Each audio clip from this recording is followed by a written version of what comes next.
Ok, então vamos lá para a revisão do capítulo 5.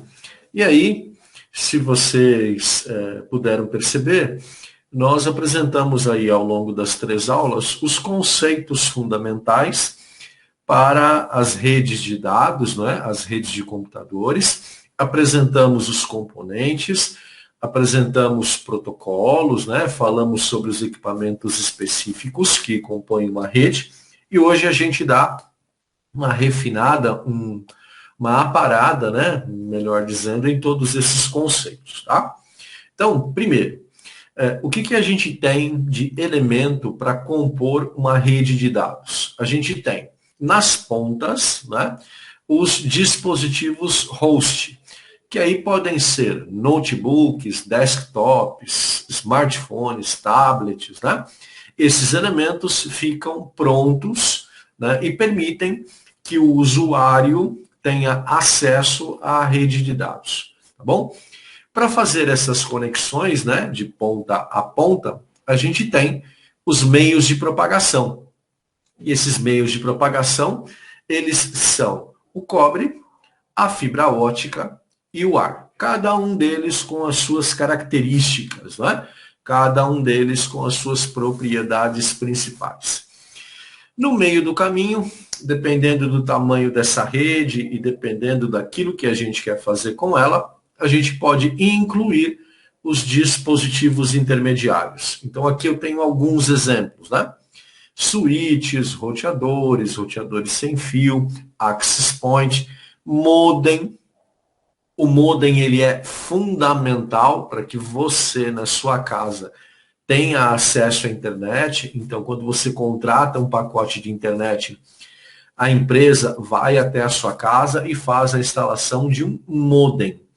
A partir dele é que você tem toda a composição da rede local, né? Da rede dentro da sua casa. Uma impressora, embora ela não seja um elemento ativo dentro da rede, ela passa a ser um host de rede quando ela está sendo acessada por vários computadores. Né? A mesma coisa a gente pode dizer do scanner.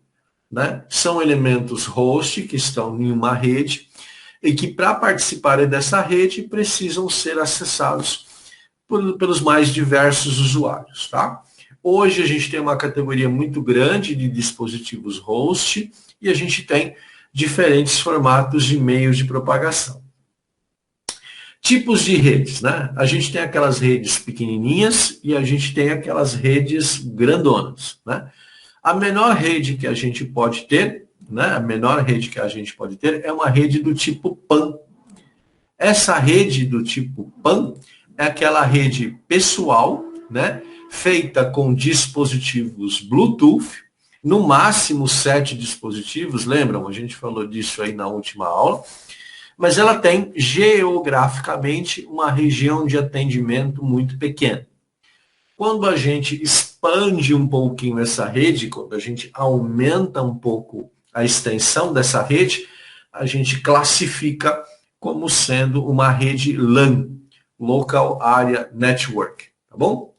Redes LAN geralmente tem switches e outros dispositivos de rede. É uma rede maior do que a rede PAN. Um outro tipo de rede é a rede MAN, que aí é uma rede maior do que a LAN. Por exemplo, um andar completo, um pátio de uma escola, né, um campus de uma universidade. Essa rede MAN, ela consiste de vários switches e roteadores interconectados, garantindo o acesso a essa rede de dados por um número maior de usuários. Tá? Uma rede MAN é caracterizada também por ser o ponto de conexão entre as redes LAN. Então, quando você junta 2, 3, 4 redes LAN, você está produzindo uma rede MAN.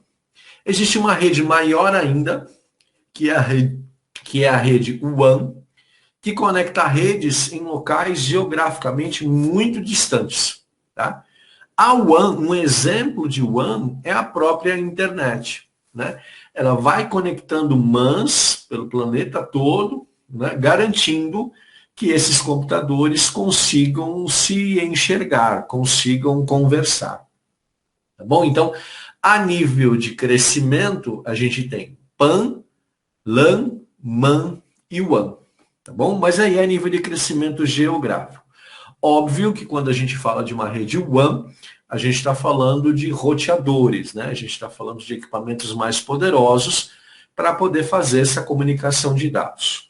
Hoje, por conta da pandemia e do home office, a gente tem muitos recursos de VPN, que são redes privadas, né? É como se você criasse um canal de comunicação exclusivo entre a empresa e o equipamento do funcionário que está em home office.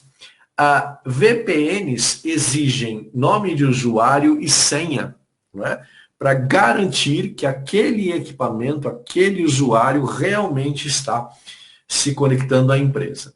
Tá bom? Esta rede, ela é segura, né, a ponto de ser utilizada por vários tipos de serviços. Tá?